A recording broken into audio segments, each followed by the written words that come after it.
खातून को बुर्का पहनाकर कुछ शॉपिंग बैग्स में केमिकल डालकर अंदर प्लाजा में भेजा गया। ये किसने भेजा था, ये क्या कहानी है? मौका मिलने के बावजूद कुछ लोग बड़े रिलैक्स होकर अंदर बैठे रहे, वो बाहर क्यों नहीं आए, उनको क्या बताया गया था, वहाँ की क्या कहानी है?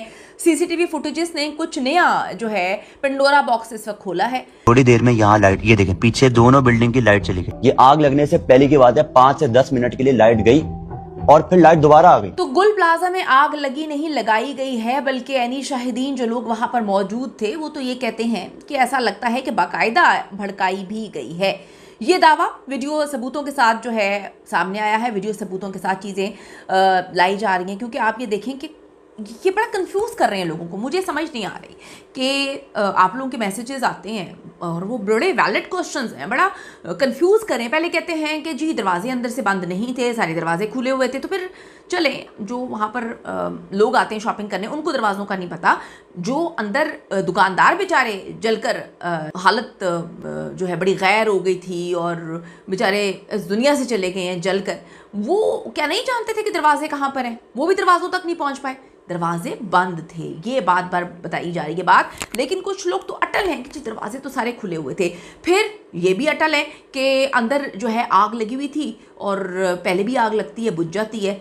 लेकिन जो फैसल एदी साहब ने बात बड़ी अहम तरीन बात को पॉइंट आउट किया। फैसल एदी साहब तो झूठ नहीं बोल सकते, वो तो झूठ नहीं बोलते। 50 साल से वो कहते हैं कि जी ये मैं मामला देख रहा हूँ, आग लगती है, बड़ी बड़ी जगह पे लगती है, लेकिन इसकी इन्वेस्टिगेशन होनी चाहिए क्योंकि इतने घंटों में बिल्डिंग नहीं गिरती। ये आप भी समझते हैं, हम भी समझते हैं। इसके अंदर अल्लाह माफ़ करे कौन सा कारतूस था, खुदा ना खास्ता, कि जैसी आग लगी है 5 से 10 मिनट में तबाह बर्बाद हो गया सब कुछ।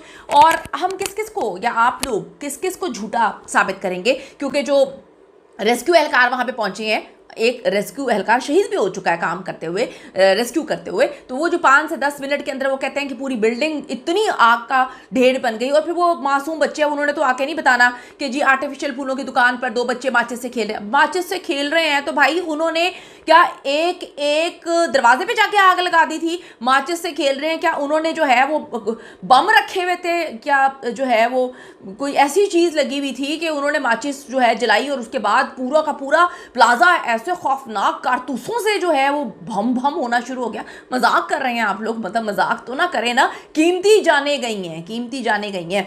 अब जी कुछ ऐसी चीज़ें हैं कि गुल प्लाजा में आग लगी नहीं, लगाई गई, बल्कि बाकायदा भड़काई गई। ये जो दावे हैं वो वीडियोस में सबूतों के साथ सामने आ रहे हैं। ये ऐसी खौफनाक सूरत हाल है कि कराची में जो रहने वाले हैं अब उनके लिए मुश्किलात होती जा रही हैं कि अब हम किस पे यकीन करें, क्योंकि मामला को ख़राब करने की भी कोशिश की जा रही है। पूरी हुकूमत और इंतज़ामिया इसी बात पर फोकस कर रही है कि जल्दी से शॉप्स जो हैं वो जल्द अज जल्द बनाई जाएं, और फिर इस पर कोई बात नहीं कर रहा कि 100 के करीब जो अफराद हैं उनकी तो लाशें तक नहीं मिली। उनकी लाशें कहाँ गई? अब उसको सील किया जा रहा है, बंद किया जा रहा है, यानी कि अब कोई भी नहीं मिलेगा। यानी कि अब लाशें जो है वो चूरा बन चुकी हैं, हड्डियां भी चूरा बन चुकी हैं, तो अब तो कुछ मिलना ही नहीं है।